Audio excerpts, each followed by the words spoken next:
So, what's the biggest challenge for you? How do you cope? What's the biggest challenge for you in dealing with Indy having type 1?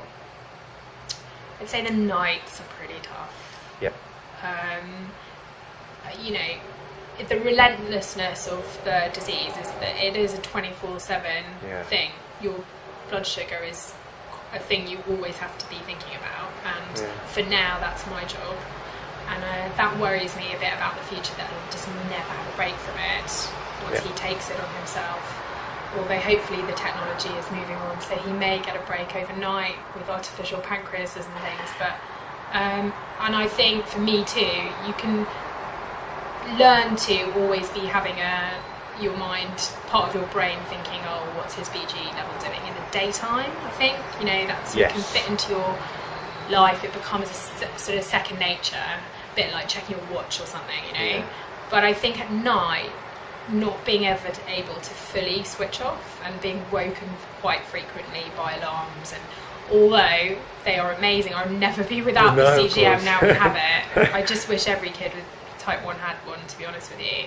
It has been life-changing, but if you're looking for tight control, basically, you know, it's not unheard of that we're up 7 times in the night. And I would say, I think I've only slept through the night once since he was diagnosed over a year ago, when he was staying at my mum's house. That's it. I haven't slept through the night since. So, this is very familiar. Yeah. And I hate having to feed him for a low in the night. I find that one of the worst things, actually. I must just add that. I think it's such a grim thing to have to be woken up and like forced fed something if you don't really fancy it, or forced to drink something.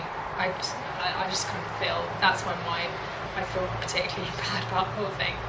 Feel like a bully, feel bad. Yeah, because I just think, how would I feel? And also, when they're ill as well, they don't really feel like eating or something, and you're worrying about a falling blood level. I know with Tracy and I, we find ourselves being overly stern sometimes, because you know the importance and the urgency of many situations, and so you end up barking orders, which is just a terrible thing to do. We need to do better at that. We have had many conversations about it. I can really relate to that. But it's tricky, right? And then there are other things. So our first words to one another are not "Hello dear, how was your day?" but "How's George?" Yeah. How's his numbers? I think we definitely found that earlier on. I think I did that. I was really guilty of doing that all the time with anyone that would have been looking after him, especially his dad. And I think we have made a conscious effort not to do that. Yeah. So to just tell me who. Well, I can tell you my situation. I probably haven't said this. Is that my mum is the only person that I can. My dad can. He's aware. He needs instructions, and that's no diss to my dad. I should say that very quickly. My dad's incredible. So my parents is a better way of putting it. Actually, my parents are capable of looking after George, but they are the only ones we get. And for you? For us, we are really lucky. So my mum, who lives up the road, has him every Wednesday and knows what to do. Occasionally has him overnight. She had him overnight last night, which was great. Did she sleep? She did. She woke up once, I think. That was great. It. So she had a good night. That was a really good night. His nursery are amazing, and so he was already at nursery when he was diagnosed. So we stumbled through it all together. Oh, good. And they are amazing, and I can really switch off now. And they occasionally phone me, but most of the time they're now just get on with it. It's great. Wonderful. So, and they babysit for us as well, the ladies from the nursery. So that's amazing. And his other grandparents as well. His grandma on the other side is able, not his grandma. He's brilliant, but he's an entertainer, but he's not a diabetes manager. Fairly typical dad, I reckon. Okay, good. And I have to say something else, that play dates and stuff are something that, you know, he's got an older brother who obviously goes on play dates and stuff all the time, and he's actually at a football camp this week, which I hope one day Indy will go to too. Just for the day, but you know, activity all day, every day. There's actually a type 1 coach there, would you believe it? Which is amazing. I hope he'll still be there. I'll be bringing George. Yeah, definitely. But we've never left him at a friend's house, and actually tonight is the first time I'm planning just for an hour to leave him with a friend. I think that's the thing that's moved me the most. Oh God, I might cry now when I say this, but when he was diagnosed, it was people offering in those early days to say, "Oh, learn how to do it," and I'll, to look after him. And there's a friend around the corner who's got kids who are the same ages as my two, who we know really well, and she said, let's have him tonight for an hour. She knows how to test him. She knows what to do if he's low, and I think at the moment that's fine for an hour. Yeah. And we'll see. But yeah, it's things like that you don't want to miss out on, and notice, that they are missing out on it if they are. So I'm sort of pretty determined that won't happen. Good for you. Well, that I think that's a really important, a salient point about the power of other people's generosity. Yeah. So, with a view to what we're all trying to do, actually, it's certainly not me alone trying to do this, which is trying to raise more awareness. What this is, how important it is that somebody just either takes a picture of themselves with their finger with a one up, or passes on these videos, or it's an act of unequivocal good is the way I'm going to try and put it. But I think how important it's to you, because I remember, well, any parent can relate to this. If your kid falls down in the street and a stranger picks them up and dusts off their knees before you can get to them, I've almost been moved to tears by that sight, and I want to hug that person and kiss them. If they forward on this video or do anything of the similar, take a picture of themselves, spread the word, it would kind of mean the world, wouldn't it? It would be amazing, absolutely. I mean, I think unfortunately type 1 diabetes is something that is growing in terms of the numbers of kids being diagnosed. I think it's 5% year on year, isn't it, in the under 5s or something, which is horrible to think about, and it makes me so upset every time I hear of a friend who's being diagnosed. And the things that the kids, growing up is kind of difficult enough without something so relentless and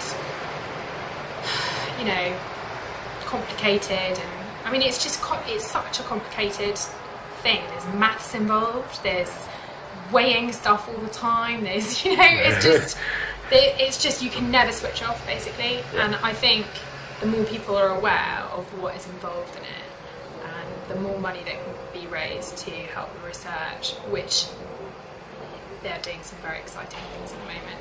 There's something that could give all our kids a bit of a break, at least overnight to start with, this artificial pancreas stuff. Yeah. I mean, it would just be amazing. Why do you think type 1 gets forgotten a little bit? It tends to get grouped in with type 2 diabetes, and they're two quite different things, aren't they? I can understand why it happens. They both have the same name, and ultimately they end up being the same sort of thing, and that you can't produce insulin anymore. But presumably, I know that diabetes type 2 can be treated orally with a couple of pills. It can. It's something that was quite shocking to us when we didn't know that much about diabetes, but I did know the difference between type 1 and type 2 when Indy was diagnosed, before he was diagnosed. And James, my husband, told an American colleague of his via email, I think, that Indy had just been diagnosed. And her first comment was, "Gee, I didn't realise he was that fat." Whoa! And she's oh God, I mean, we didn't take offence, but we just were a bit staggered at her ignorance, to be honest with you. And that is something that they have to contend with, people's ignorance, and you just, it's not helpful. But of course, another thing we can change.